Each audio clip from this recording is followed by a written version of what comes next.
안녕하세요. YN 아니마입니다. 작업실에 공구들과 펜들은 왜 자꾸 늘어나는 걸까요? 그래서 오늘은 작업실에서 이것저것 넣어둘 수 있는 작은 수납 소품을 하나 만들어 보려고요. 저는 일단 공구 꽂이 겸 연필 꽂이로 사용하려고 하는데요. 꼭 그렇게만 사용할 필요는 없을 것 같아요.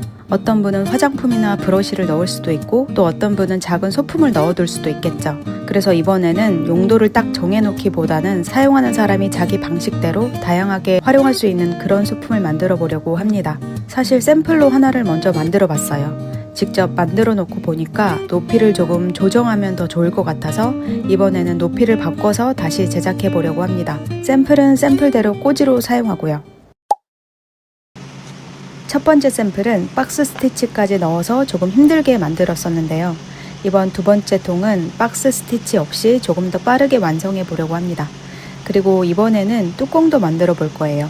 뚜껑을 만드는 이유도 있어요. 그냥 펜이나 공구를 꽂아 놓는 용도라면 뚜껑이 꼭 필요하지 않잖아요. 그런데 뚜껑이 있으면 또 다른 방식으로 활용할 수 있을 것 같더라고요. 작은 물건을 넣어두고 덮어둘 수도 있고 책상 위에서 보기 싫은 것들을 넣어둘 수도 있고요. 저는 이렇게 하나의 용도로 딱 정해져 있는 것보다는 사용하는 사람이 자기 필요에 따라서 다르게 사용할 수 있는 물건을 만드는 게 좋더라고요. 제가 원래 베지터블 탄 컬러 가죽을 좋아해서 이런 소품들도 탄색으로 많이 만들었었는데요. 이번에는 조금 다른 느낌으로 만들어 보고 싶어서 크로커다일, 와니 무늬가 들어간 소가죽으로 작업해 볼게요.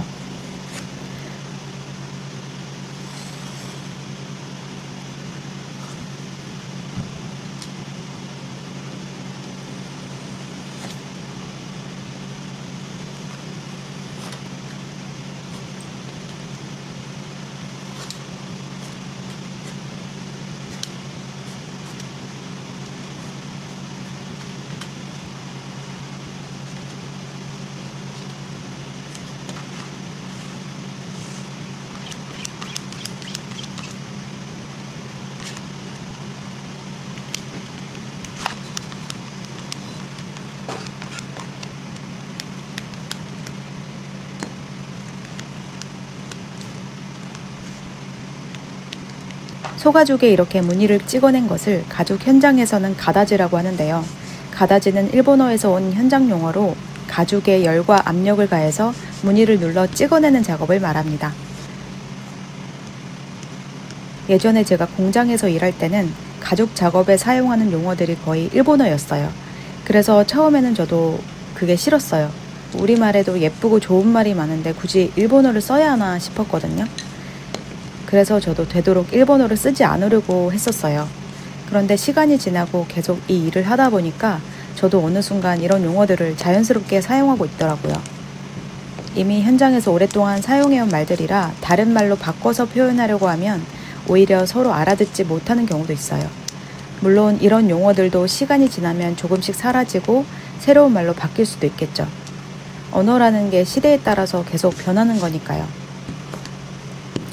그래서 오늘 영상에서도 제가 이런 현장 용어들을 몇 가지 사용할 텐데요. 그냥 가죽 일을 하면서 자연스럽게 사용하게 된 현장 용어라고 생각해 주시면 좋을 것 같아요.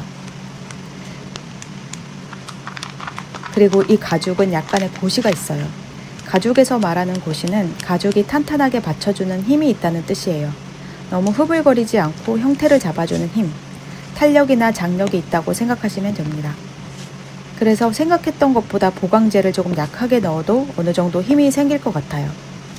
내부 내피에는 돗골을 사용했어요. 가죽을 스키 작업하고 나면 우리가 사용하는 겉면이 아니라 스웨이드처럼 보이는 안쪽 면이 나오는데요. 그 안쪽 면을 활용해서 작업해 줄 겁니다. 가죽과 LB 그리고 돗골을 함께 붙여주면 판판하게 형태도 잡히고 훨씬 힘이 생깁니다.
그리고 기둥 라인에는 헤링본 스티치를 넣어주려고요.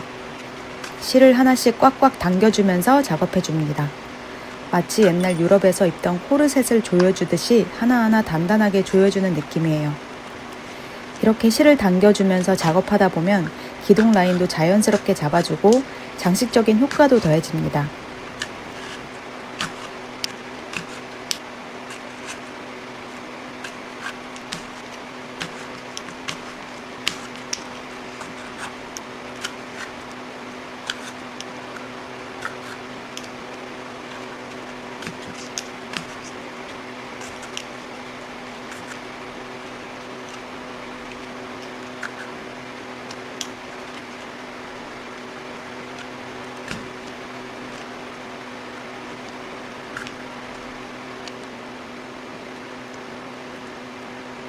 원래 샘플에서는 박스 스티치를 했는데요.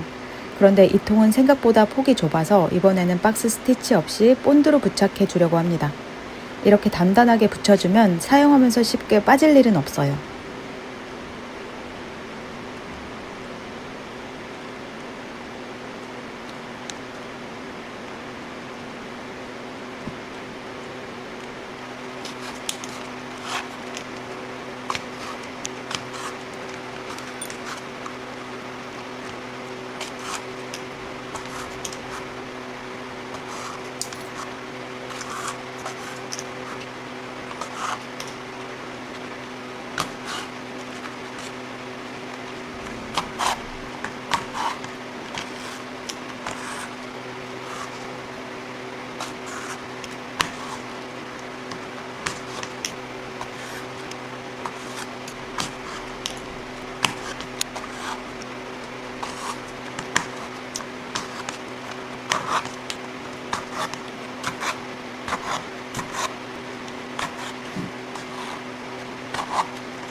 뚜껑을 만들고 나니까 처음 생각했던 것보다 훨씬 다양한 모습으로 사용할 수 있을 것 같아요. 저는 공구나 펜을 넣어 놓으려고 만들었지만 막상 만들어 놓고 보니 작은 화장품을 넣어도 괜찮을 것 같고 작업실에서 자주 사용하는 작은 부자재를 넣어도 좋을 것 같아요. 이렇게 직접 만들어 놓고 나면 만들기 전에는 생각하지 못했던 용도가 또 생기더라고요. 그래서 저는 물건을 만들 때 처음부터 용도를 너무 딱 정해놓지는 않으려고 해요. 사용하는 사람이 자기 생활에 맞게 다르게 사용할 수 있는 여지가 있는 것도 좋은 디자인이라고 생각하거든요. 그리고 이번에도 생각했던 것처럼 완벽하게 나온 건 아니에요. 이 부분은 이렇게 바꿔보면 더 좋겠다 싶은 부분도 보이고 또 새로운 아이디어도 생기네요. 그런데 저는 이런 과정이 참 재미있는 것 같아요. 처음에는 하나의 생각으로 시작했는데 직접 만들어 놓고 보면 또 다른 생각이 생기고 그걸 다음 작업에 다시 적용해 볼 수 있으니까요. 다음번에는 오늘 만든 것보다 조금 더 나은 디자인으로 만들어 볼게요. 오늘도 영상 봐주셔서 감사합니다.